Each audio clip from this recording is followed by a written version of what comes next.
Alright, I'm doing some sorting, and here's an interesting one that you don't see every day anymore. It's a Harvey Hubbel lock plug receptacle. Let's see if I can show you how it works here.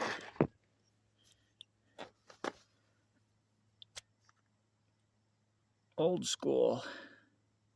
It's not like the twist lock plugs that we use nowadays, but it's definitely got some very substantial meaty lugs on it.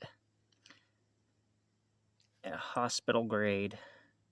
At least the receptacle's a hospital grade receptacle.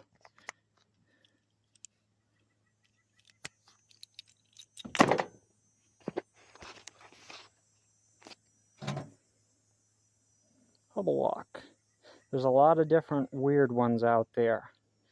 The RBB, RBA series Navy radios used to use a plug similar to this, but the shell of the plug would move back and forth and lock. That was on the power supply.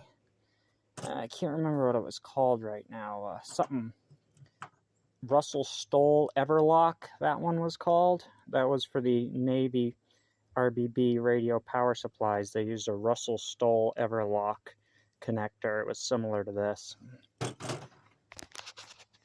Just an odd little one. Doing some sorting.